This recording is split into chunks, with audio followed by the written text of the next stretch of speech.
السلام علیکم، آپ دیکھیں خبر، میں ہوں محمد مالک۔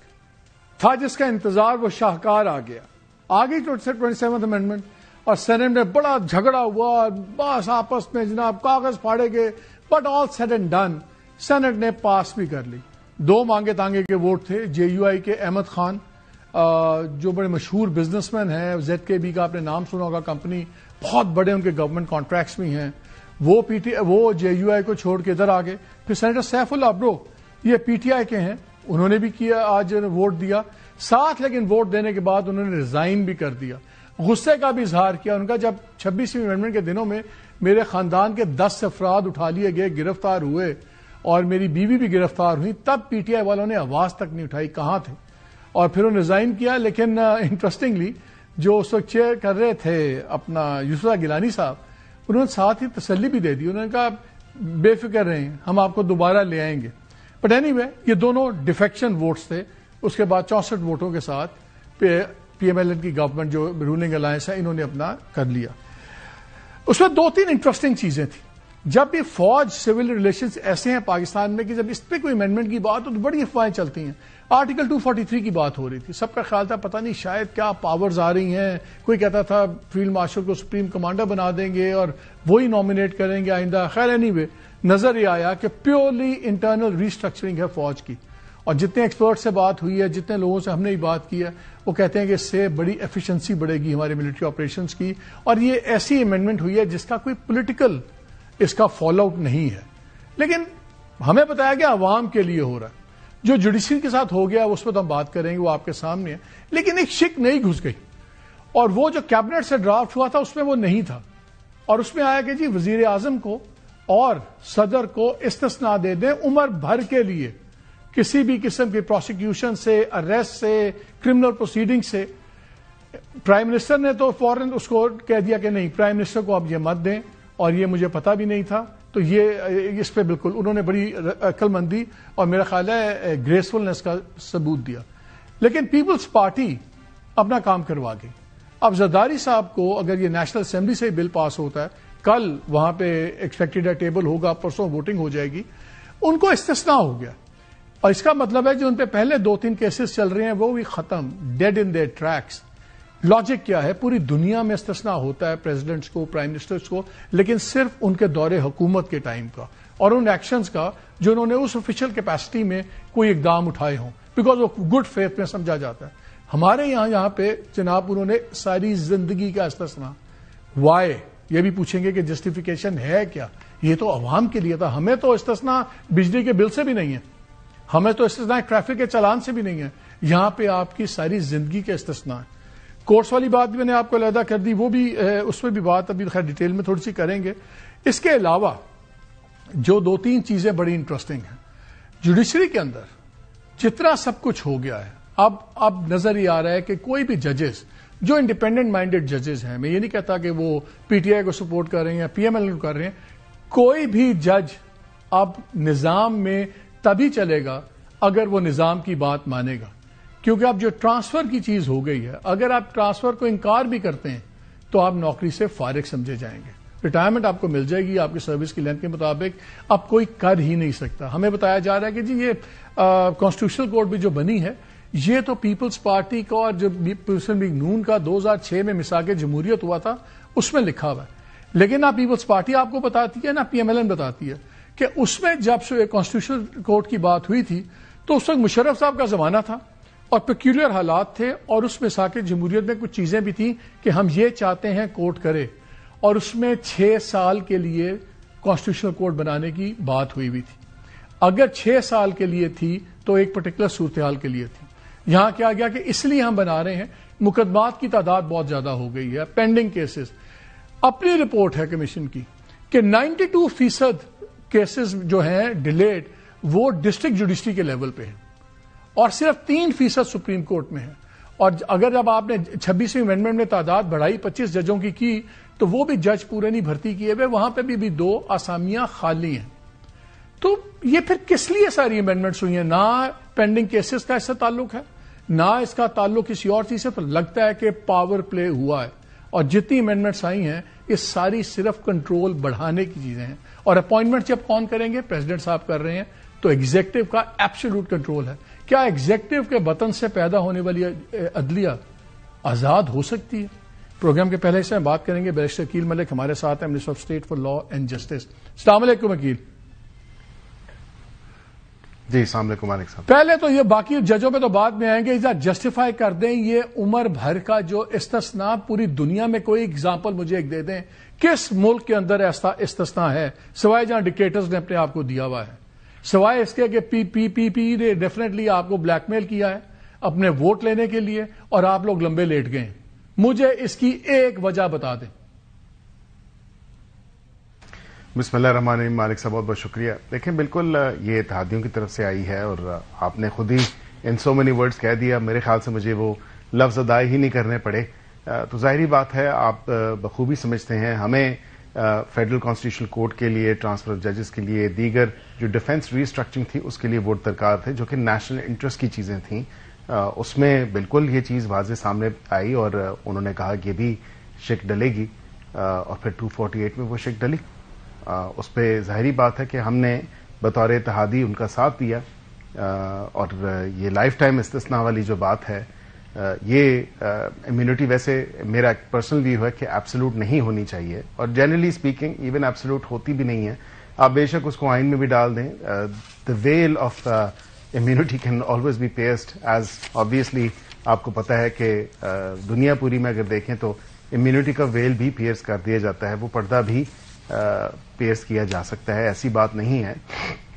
Having said that, اس کے ساتھ میں آپ کو یہ ضرور بتاؤں کہ ہماری جو مین کنٹینشن تھی اس تمام تر معاملے کے اوپر ٹرانسفر آف ججز, ڈیفینس ریسٹرکچرنگ اور آپ پینڈنگ کیسز ختم ہو گئے نا, جو زرداری صاحب کے کیسز تھے, جو زرداری صاحب کے پینڈنگ کیسز تھے وہ ختم.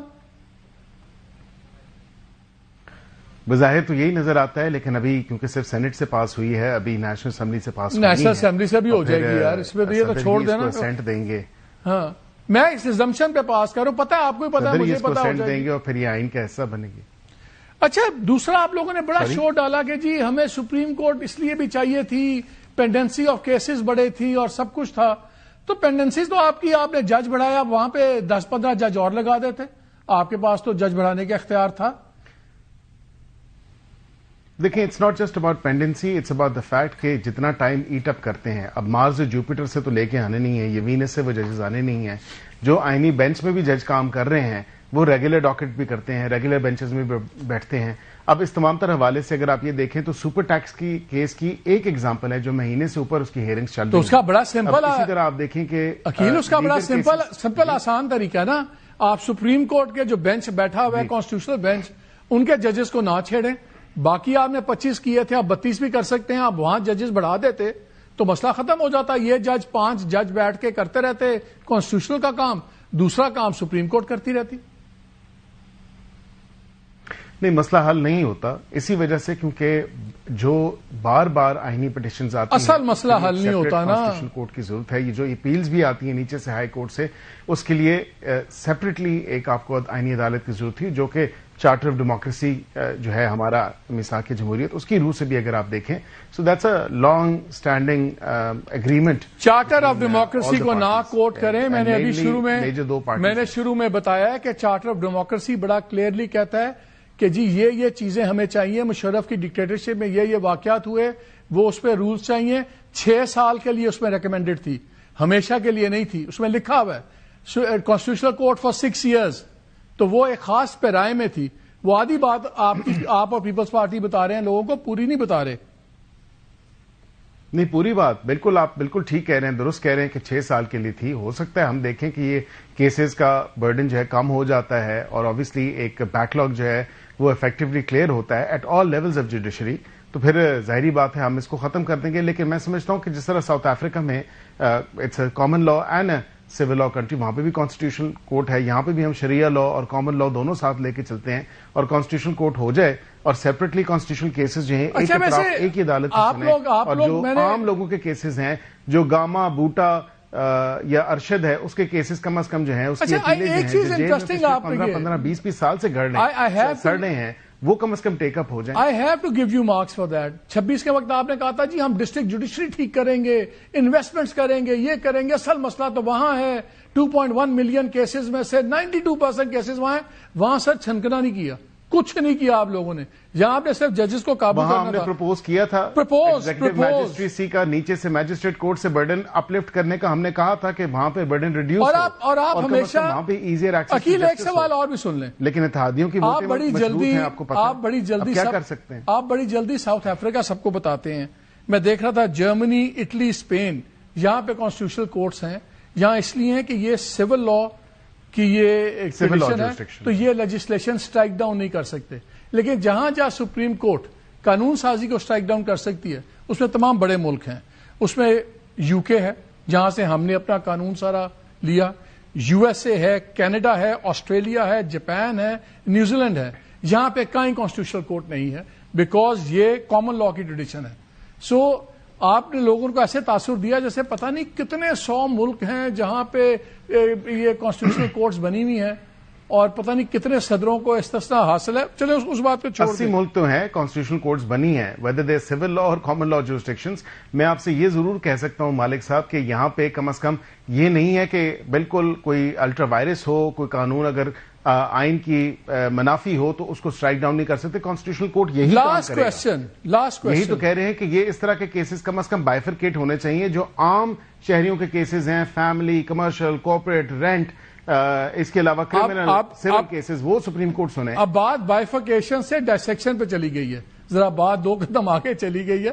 لیکن میں آپ سے اتنا پوچھنا چاہ رہا ہوں کہ اب جو نیا نظام بن گیا ہے اس میں کوئی جج, انڈیپینڈنٹ مائنڈیڈ جج, کسی گورنمنٹ کے ساتھ ٹکر نہیں لے سکتا بیکاز ایگزیکٹو کے ہاتھ میں پاورز ہیں. مجھے پتا آپ مجھے جوڈیشل کمیشن سنائیں گے, لیکن جوڈیشل کمیشن میں بھی اگلے 5 سالوں بعد وہی ججز ہوں گے سینئر پوزیشنز میں جو اس نظام کے تحت ٹیم ہو کے وہاں پہنچیں گے, جن کو سسٹم ایک ہی جملہ کافی ہے.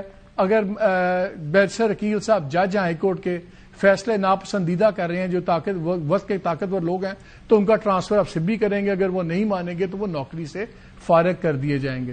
اور وہی اب جوڈیشری 4-5 سالوں میں کہیں پہ چیف جسٹس کی ہوگا, سینئر ہوگا, جو جوڈیشل کمیشن میں بیٹھے ہوں گے. اب کلیئر ہو گیا ہے کہ اس نظام میں کوئی انڈیپینڈنٹ مائنڈیڈ جج سروائیو نہیں کر سکتا, اور جہاں اپوائنٹمنٹ صدر صاحب نے کرنی ہے یہ غلط بات ہے. تو کیسے نظام غلط تاثر ہے. میں مالک صاحب آپ کو I can prove you wrong. ججی جو ہے وہ ایک آنر ہے, یہ کوئی سول ملازمت نہیں ہے کہ سول سروس جو ہے وہ آپ اس کو جوائن کر رہے ہیں. اٹس این آنر اینڈ اے جج شوڈ بی فیئر لیس. اگر نہیں تو پھر وکالت سے ہی اوپر آتے ہیں آپ, ایلیویشن ہو کے جج آتے ہیں, اور اگر نہیں تو آپ یہ لاجک دے رہے ہیں, آپ یہ لاجک دے رہے ہیں, فیصلوں کے تحت آپ یہ لاجک دے رہے ہیں, آپ کو پھر بھی اگر کسی آپ یہ لاجک دے رہے ہیں کہ جو ظلم کا شکار ہو وہ چھوڑ دے اگر لڑ نہیں سکتا. آپ کہہ رہے ہیں مالک اگر تم سچ بات نہیں کر سکتے نوکری چھوڑ دو, لیکن میں تمہیں سچ بولنے نہیں دوں گا. تو میرا جرم ہے کہ آپ ظلم کریں, آپ بولنے نہ دیں, تو میں جرنلزم چھوڑ دوں. جج بجائے اس سے کہ آپ انکریج کریں گے وہ فیصلے کریں, آپ کہہ رہے ہیں اس کو تو فیصلے کر کے نوکری چھوڑ دینی چاہیے. یہ کس قسم کی لاجک ہے؟ نہیں, میں یہی آپ سے گزارش کر رہا ہوں کہ اس میں جو ٹرانسفر والا آپ بات کر رہے تھے اور آپ کی متعدد شوز میں آپ نے بات کی, آپ نے کہا جی بالکل وہ اگر اجازت اس کی کنسنٹ ختم ہو جائے گی. یہاں پہ کنسنٹ کے اندر ہم نے تمام تر جو معاملہ ایگزیکٹو کی ایک اوور ریچ تھی یا ایک انٹرفیئرنس تھی اس کو ختم کیا. ہم نے صدر سے لے کے اس کو وہاں پہ جوڈیشل کمیشن آف پاکستان بھیجا تاکہ وہی اس کے جو لرنڈ بردر ججز ہیں جو اختیار رکھتے ہیں اس کی ایلیویشن کا, جو اختیار رکھتے ہیں اس کی ڈسمسل کا, وہی 2 فورمز جے سی پی اور سپریم جوڈیشل کاؤنسل وہی افیکٹو ہوں, وہی اس چیز پہ کریں کہ جو ٹرانسفر جج کو جہاں پہ کرنا ہے. اور نہ صرف یہ بلکہ ایکسٹرا سیف گارڈز ہم نے اس میں ڈالے کہ جس عدالت کا, جس ہائی کورٹ کا وہ جج ہے اس عدالت کا چیف جسٹس بھی ہوگا, اور جس عدالت میں وہ ٹرانسفر ہوگا اس عدالت کا بھی چیف جسٹس وہاں پہ موجود ہوگا. سو دس از افیکٹولی میرا آرگومنٹ یہ ہے, دیکھیں آل ججز are equal in every respect. صرف جو چیف جسٹس والا ہوتے ہیں ان کے پاس ایڈمنسٹریٹو پاورز ہیں, ان کے پاس وہ رسپانسبلٹیز ہیں. ایز اے جج اس کے ووٹ کا اتنا ہی بوجھ ہے ایک ڈیسیژن لکھنے میں جتنا کہ اس کے چیف جسٹس کا. بینچ پہ دے آر ایکولز نا, دے آر ایکولز. میں یہی تو کہہ رہا ہوں, جب آپ ہمیں سناتے ہیں چیف جسٹس, آپ جب ہمیں سناتے ہیں چیف جسٹس, تو اسی ملک میں آپ ساکن بسار صاحب کے اوپر نقص نکالتے تھے, کوئی فائز عیسیٰ کو نکالتے تھے, وہ بھی چیف جسٹس تھے نا, کوئی کسی کی گیم کھیلتا تھا, کسی کی گیم کھیلتا تھا. تو آنے والے چیف جسٹس کیوں کسی کی گیم نہیں کھیلیں گے؟ اصل چیز تو یہ ہے کہ جج بطور جج اس کو پروٹیکشن ہونی چاہیے. اب جو آپ نے نظام بنا دیا اس میں ایز اے جج ڈپینڈنٹ ہوں کسی اور جج پہ اپنے فیصلے دینے کی آزادی کے لیے. You are making me scared to speak the truth.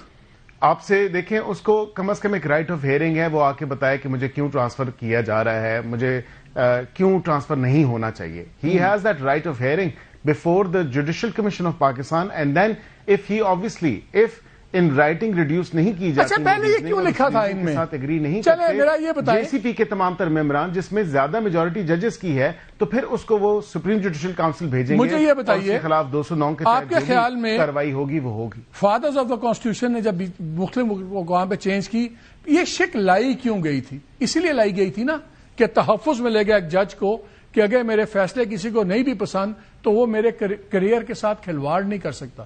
یہ ایک اسٹرینتھ تھی جج کی کہ کوئی اس کو ہاتھ نہیں لگا سکتا. فریمرز آف دا کانسٹیٹیوشن مالک صاحب, انہوں نے اس کو تھوڑا اوپن ہینڈڈ چھوڑا تھا, جو کہ میں سمجھتا ہوں کہ ایک ایگزیکٹو اتھارٹی کو یہ پاور دینا کہ وہ آرٹیکل 200 کے تحت جج کو ٹرانسفر کر دے, whether his transfer is permanent اور ٹیمپرری, اور وہ سینیورٹی پہ اگر افیکٹ, یہ تمام تر جو ابہام تھا وہ ہم نے کلیئر کیا ہے اس تمام تر آئینی ترمیم کے ذریعے. آپ دیکھیں سینیورٹی آپ نے کلیئر کر دیا, آپ نے کلیئر کر دیا.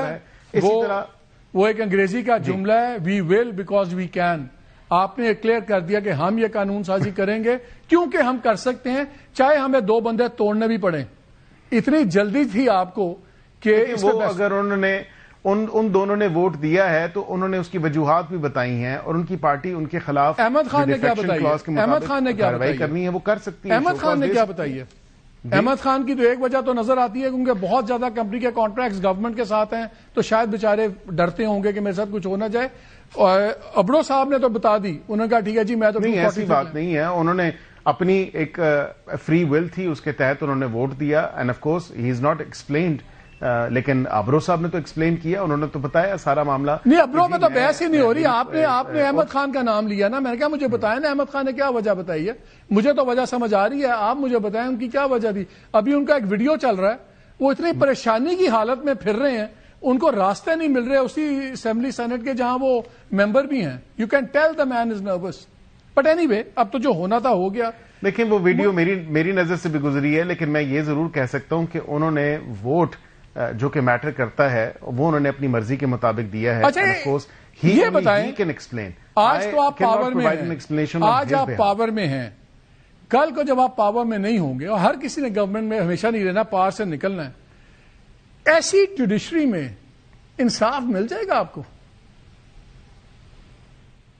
دیکھیں, بالکل انصاف کی توقع بھی رکھنی چاہیے اور آئین اور قانون پہ یقین بھی رکھنا چاہیے, کیونکہ ایز لیجسلیٹرز جو ہماری عقل سمجھ کے مطابق جو بہتری تھی اس نظام میں وہ ہم نے کی ہے, اور اسی حوالے سے جو آئینی عدالت کا قیام تھا اس کو یقینی بنایا, جو کہ ایک ادھورا خواب تھا اس تمام تر 26ویں آئینی کے ٹائم پہ, جب ہمارے پاس وہ ریکوائرڈ نمبرز نہیں تھے اور ہم نے کمپرومائز کیا. تو اب ہم نے الحمدللہ وہ خواب پورا کیا, اور آئینی عدالت جو کہ actually easier access to justice یا effective access to justice provide کرے گی. تو آپ نے جو اتنی جلدی کیا وہ اس لیے نہیں کی کیونکہ آپ ایک پرٹیکولر صاحب کا چاہتے تھے کہ وہ اس کو ہیڈ کریں اور وہ ریٹائر ہو رہے تھے؟ نہیں, یہ بھی تاثر غلط ہے, بیکاز اس میں ہم نے آلریڈی دیا ہے کہ جو سپریم کورٹ کے اندر ججز ہیں انہی میں سے لیا جائے گا, اور اسپیسیفکلی کسی جج کے بارے میں نہیں کہا گیا کہ اس کو لینا ہے یا اس کو نہیں لینا, اس کو لینا ہے تو اس کو نہیں لینا. I'll take your word for it. Of course. Last 90 second ایک سوال مجھے اور سمجھا دیں. جو سرونگ ججز ہیں وہ ہوں گے. سپریم کورٹ میں آپ نے ریٹائرمنٹ ایج ہے 65, یہاں کی آپ نے 68 کیوں رکھی؟ اس لیے کہ جو سپریم کورٹ میں بھی بیٹھا ہوا جج ہے اس کو نظر آئے کہ میری ریٹائرمنٹ کے بعد 3 سال کی نوکری مجھے اور مل سکتی ہے, تو وہ بہیو کریں زیادہ, because there is a carrot for them. یہ آپ نے فرق کیوں ڈالا؟ سارے ججز یا 65 میں ہوں, یہ تو انڈیپینڈنٹ بینچ اور ہے, نئے ججز بھی آپ لے سکتے ہیں. یہ 65 اور 3 سال کا فرق 68 کا, اگر یہ ایک سارٹ آف انڈکلیئرڈ انسینٹو نہیں ہے فار ججز to behave for get a job another 3 years, تو کیا ہے یہ فرق کی جسٹیفیکیشن کیا ہے؟ وہ 65 میں کیوں ریٹائر ہو رہے ہیں اور کانسٹیٹیوشنل کورٹ والے کیوں 68 میں ہو رہے ہیں؟ ہائی کورٹ میں 62 میں ریٹائر ہوتے ہیں، اسی طرح 65 پہ جو ہے سپریم کورٹ. تو ہائی کورٹ والے نے سپریم کورٹ کا لالچ ہوتا ہے نا، کورٹ میں ہوں گے. ایگزیکٹلی، تو اس کو لالچ ہوتا ہے سپریم کورٹ میں. میں یہ آپ کو بتا رہا ہوں کہ یہ ٹیئرز پرووائڈڈ ہیں اور یہ ہر جگہ پرووائڈڈ ہیں، پوری دنیا میں یہ لیولز یا ٹیئرز کہہ لیں یہ پرووائڈڈ ہیں اور یہ انسٹل ہوتے ہیں اس کے عدالتی نظام میں. ہم نے بھی اسی طرح جو آپ کے فیورٹ ملک ہیں کسی کو لالچ دینے کی یا کیرٹ دینے کی بات نہیں، وہ تو آلریڈی مالک لاسٹ کویسچن، کیا جرمنی، اٹلی، اسپین، ان میں یہ 2 کورٹس کے ججز کی عمروں میں فرق ہے؟ Not that I'm aware of, but نہیں ہے. یہ کمیٹی کا معاملہ تھا اور کمیٹی کا استحقاق تھا 68 کریں 65 کہیں کمیٹی کا استحقاق ہے، کہیں آپ کے ایل آئی کی مجبوری ہے. اتنی مجبوریوں میں نہ کیا کریں کانسٹیٹیوشنل امینڈمنٹس. کسی کمیٹی کا استحقاق آ جاتا ہے، کہیں پہ ایل آئی کی ڈیمانڈ آ جاتی ہے، رگڑا ہم عوام کھاتے ہیں. اینی وے بیرسٹر کی تھینک یو ویری مچ. ناظرین، بڑی ڈسٹربنگ اطلاع ایک اور بھی ہے. آج شام کو 7 پاکستانی 7-8 بجے کے قریب ایک دھماکہ ہوا ہے لال قلعے کے پاس میٹرو اسٹیشن میں دلی میں، اور ابھی اس کے کانسیکوینسز دیکھتے ہیں کیا ہو گئے. یہ اس لیے ہے کہ ادھر انڈین ایکسرسائزز ہو رہی ہیں اور پہلے ہی فالس فلیگ کا بڑا خطرہ تھا اور وہ بہانے ڈھونڈ رہے تھے. آپ کو یاد ہے جب بل کلنٹن دورے پہ آئے تھے انڈیا کے، تو اچانک 30 سکھ بھی مارے گئے تھے. ایک واقعہ ہوا تھا جس کے بعد بڑا نیا تماشا ہے. اب آپریشن سندور چل رہا ہے. ایک انہوں نے کہا ہوا کہ کچھ بھی ہوگا تو ہم جواب دیں گے. ان کو لڑائی کا بہانا چاہیے. بہار کے الیکشنز ہو رہے ہیں and suddenly out of the blue بڑا کنوینئنٹلی ایک دھماکہ ہو جاتا ہے انڈیا میں. کیا یہ تھریٹ سیریس بھی ہو سکتی ہے پاکستان کے لیے؟ کیا جو فالس فلیگ آپریشن کا وہ بات کہہ رہے ہیں وہ ہونے والی ہے؟ بریک کے بعد اس پہ بھی بات کریں گے. اور جو 243 آرٹیکل پہ آرمی کا اسٹرکچر ہی چینج ہوا ہے، اس پہ بھی ہمارے ساتھ ایک بڑے ہی قابل اور لائق جنرل ہوں گے جو ڈی جی ایم او سے لے کے وہ 2 کورس بھی کمانڈ کر چکے ہیں. ان سے پوچھیں گے کہ کیا ہوگا اس کا اثر انٹرنلی، پولیٹیکلی اور انڈیا کے ساتھ. اس بریک کے بعد ہمارے ساتھ رہیے گا.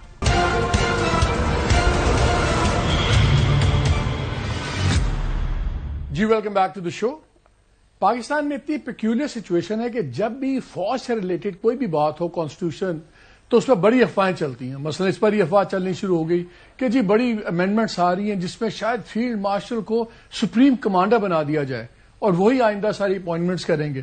اس قسم کی اور بھی کافی باتیں ہوئی. بٹ اب جو فائنل ڈرافٹ آ گیا اور سینٹ میں اپروو بھی ہو گیا، اس میں 2-3 بڑی کلیئر چیزیں ہیں.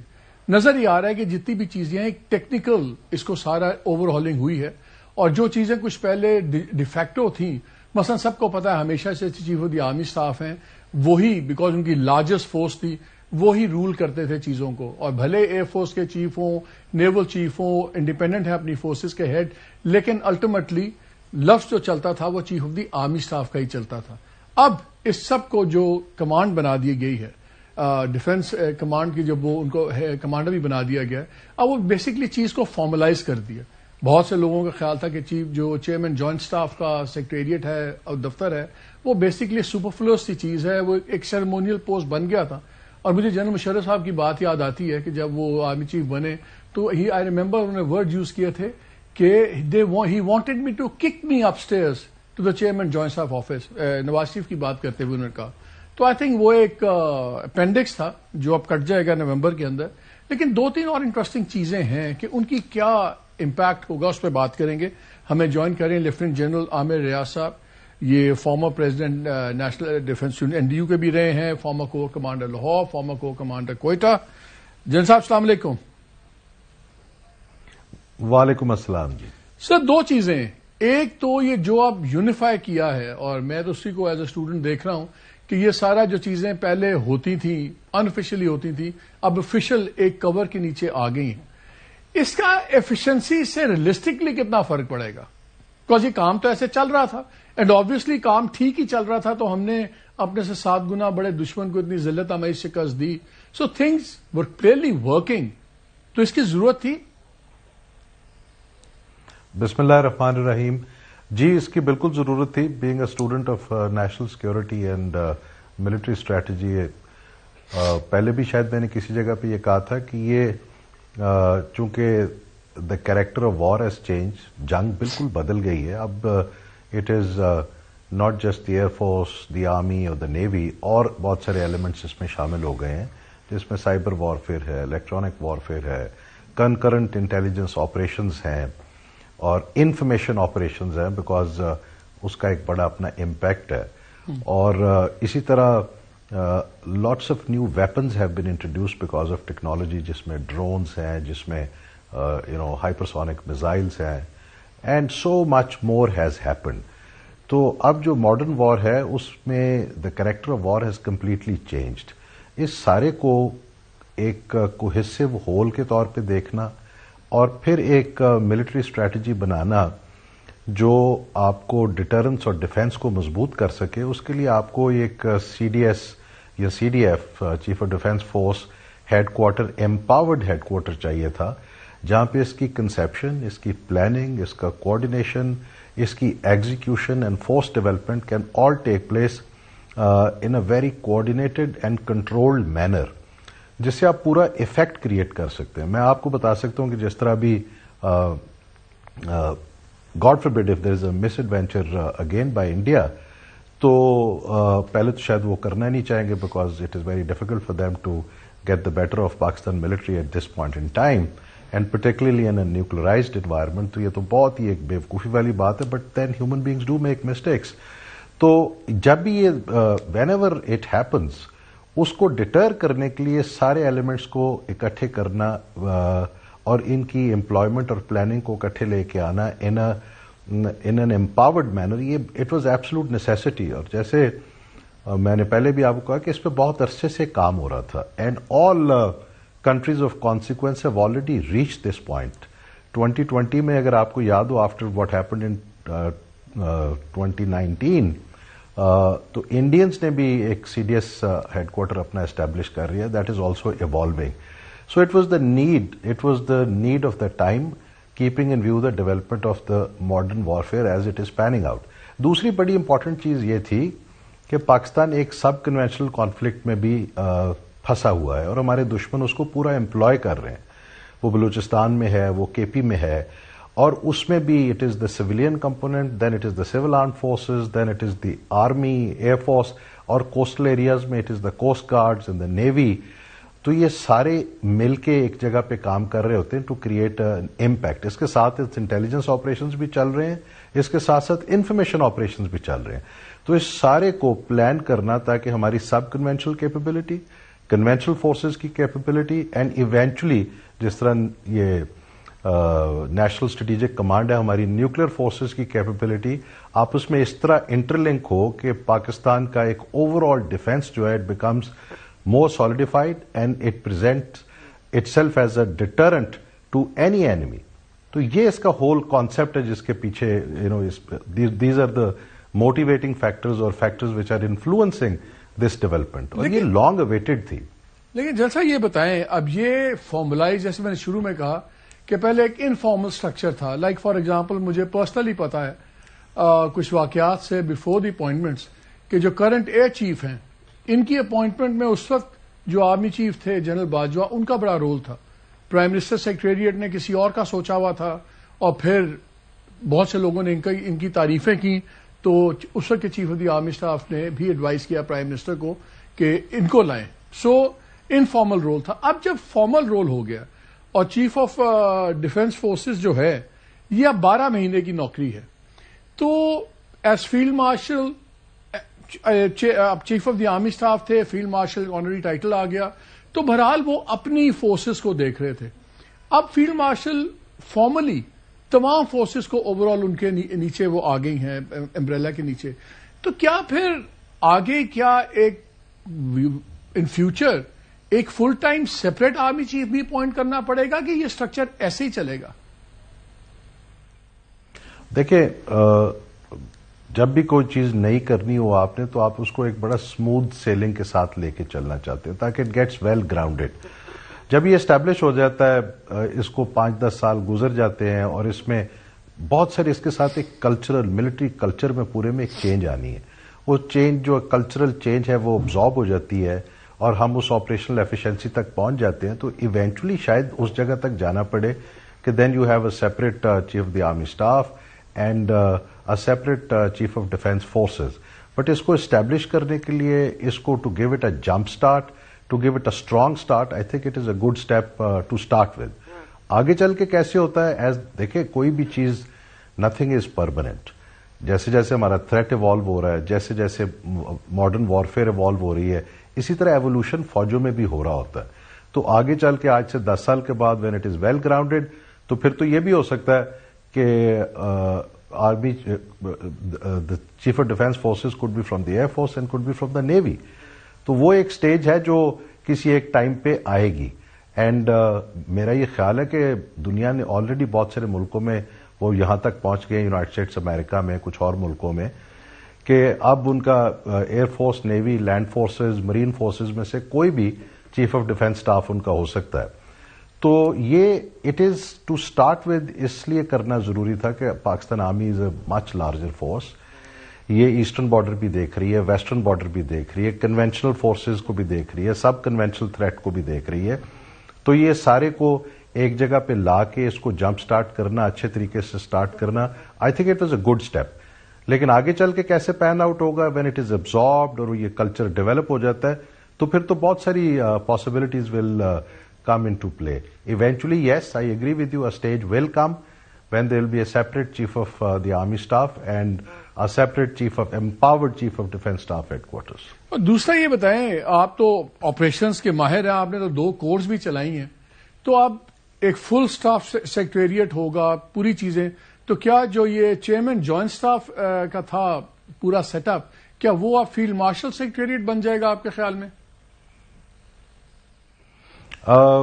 اس میں بہت ساری چینجز کرنی پڑیں گی, بیکاز اب وہ جو ہیڈ کوارٹر ہے دیٹ از اس نے پلاننگ بھی کرنی ہے, اس میں ایئر فورس, آرمی, نیوی سب نے بیٹھ کے ایک کمبائنڈ ملٹری اسٹریٹجی بنانی ہے.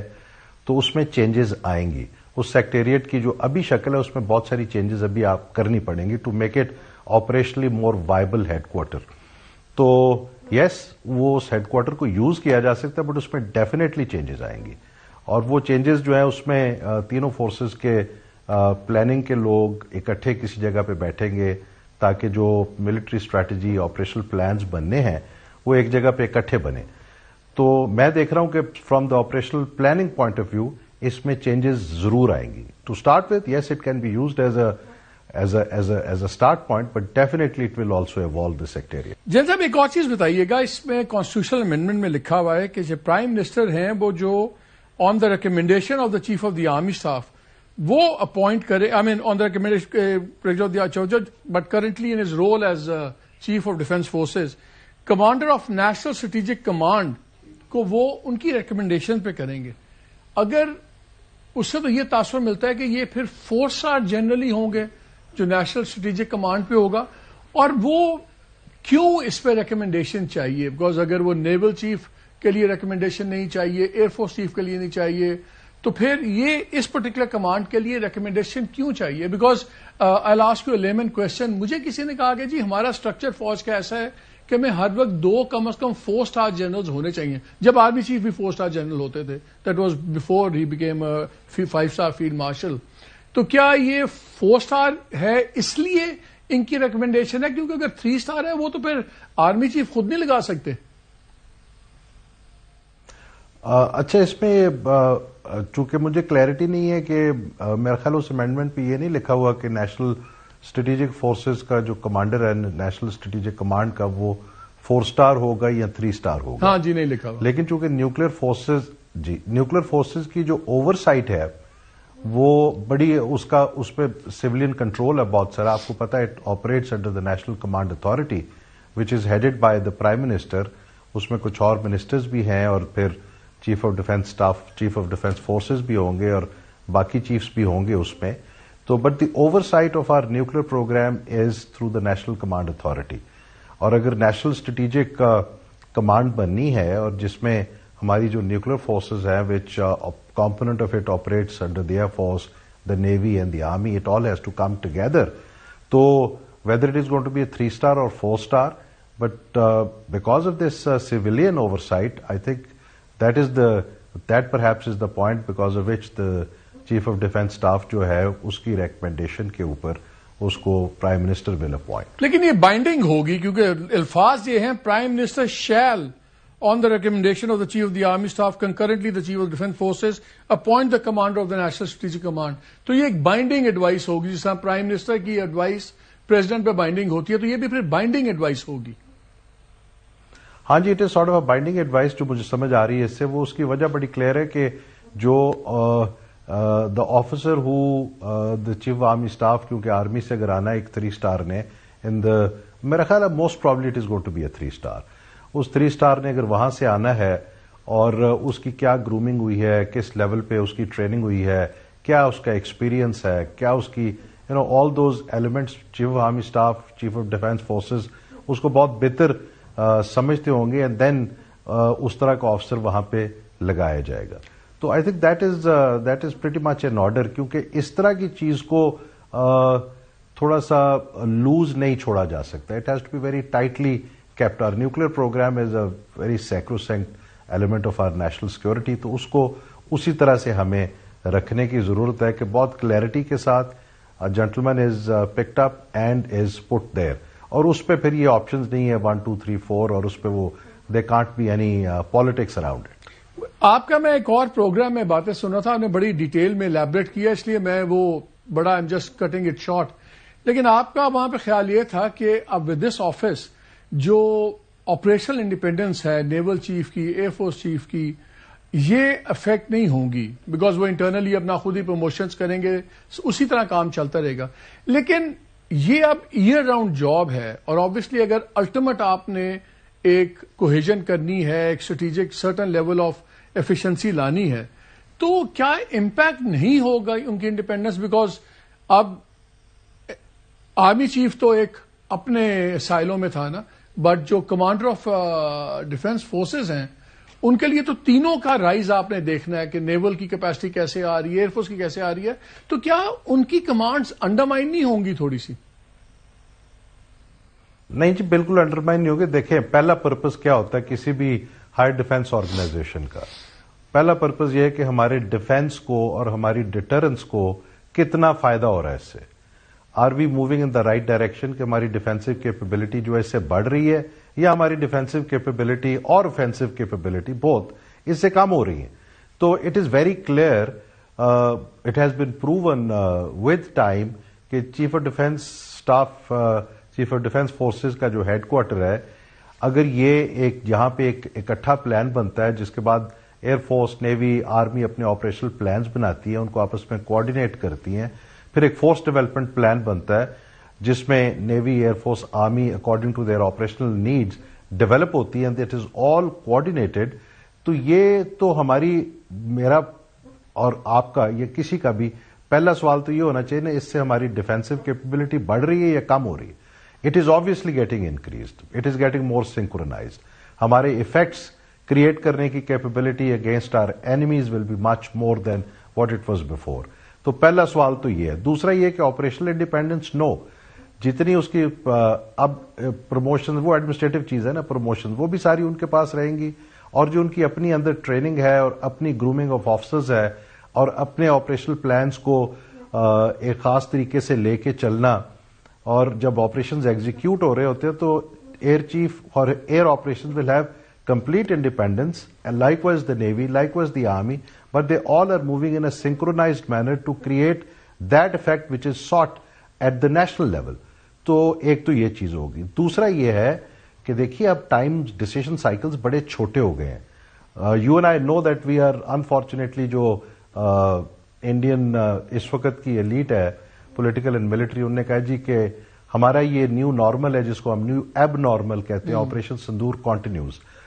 So it takes what? By anybody, 2-3 gunmen in India somewhere to shoot down a few people, and the two countries can go to war. ابھی آپ دیکھیے decision cycle کتنا چھوٹا ہے, ڈپلومیسی کے افیکٹو ہونے کا ٹائم کتنا کم رہ گیا ہے for anybody who wants to help these two countries not to go to war, کیونکہ آپس میں تو بات چیت ہو نہیں رہی. And decision cycle is gone so short کہ اب آپ کو ایک ہیڈ کوارٹر چاہیے which has the ability to coordinate military operations and also get back to the civilian government and take decisions in the shortest possible time. تو یہ سارا جو ایلیمنٹ ہے یہ اس کے لیے اس سارے چیزوں کو سنتھسائز کر کے جب آپ اکٹھا دیکھتے ہیں کسی کی انڈیپینڈنس افیکٹ نہیں ہو رہی, افیکٹونیس بڑھ رہی ہے ایٹ دا نیشنل لیول. تو میرا اور آپ کا یا کامن مین کا تو یہی آئیڈیا ہونا چاہیے کہ میرے ملک کے دفاع میں کیا بہتری ہو رہی ہے. Sir last that's the idea. Last question, ایک بڑا بلٹل بروزڈ اور ڈیسپریٹ قسم کا نریندر مودی ادھر ہے اور ان کے تو فوجی اب اس پہ آ گئے ہیں جا کے مندروں میں جا کے وہ لینے پہ کہ جی بھوجن دے دیں فلان دے دیں ہم نے جنگ جیتنی ہے. اب ایکسرسائزز بھی چل رہی ہیں. کتنا سیریسلی آپ کو اس پہ خطرہ نظر آتا ہے فالس فلیگ کا یا پرووکیشن کا؟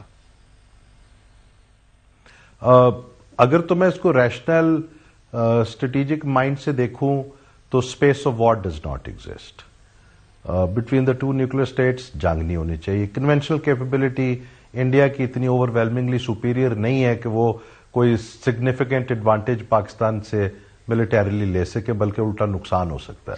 اسپیس جنگ کی نہیں ہے بیکاز آف دا نیوکلیر.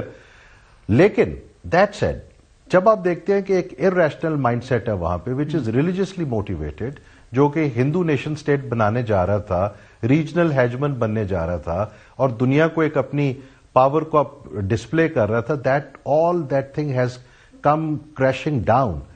اب وہ انٹرنلی بھی ان ٹربل ہے mister Modi and his gang. But اور دوسرا دا ہول کانسیپٹ, وہ سارا کانسیپٹ ان کا of R S S B J P, تو ہم رول آؤٹ نہیں کر سکتے. ہندو نیشن ہم رول آؤٹ نہیں کر سکتے. بالکل نہیں کر سکتے, بالکل نہیں کر سکتے. میں نے آپ کو وعدہ کیا تھا, میں نے آپ کو وعدہ کیا تھا, لاسٹ کوشچن ہے لیکن 10 سیکنڈز رہ گئے ہیں, ایک جواب اور مجھے دے دیجئے کہ ہم نے ساری ریسٹرکچرنگ کی ہے اینڈ اٹ میک سینس, ہماری ایفیکیسی بڑھتی ہے, اسٹرینتھ ہمارا ملٹی پلائر افیکٹ بڑھ جاتا ہے. اگر آپ انڈیا کی سائڈ پہ بیٹھے ہوتے اور آپ وہاں سے ایز اے جنرل دیکھ رہے ہوتے کہ پاکستان آرمی یہ کر رہی ہے, یہ ساری ریسٹرکچرنگ کر رہی ہے, کیا میسج آپ کو آنا تھا اس کا؟ مجھے بالکل کلیئر میسج آنا تھا. If I am sitting in as a military officer in New Delhi that they have moved on to the next step of deterrence and their defensive capability has become more coordinated and cohesive. So as an Indian, I would be looking at it, as an Indian military officer, I'll be looking at these developments very carefully and concurrently look for responses from my side. جان صاحب بہت شکریہ وقت دینے کا. ناظرین ایک break لیتے ہیں, ہمارے ساتھ رہیے گا.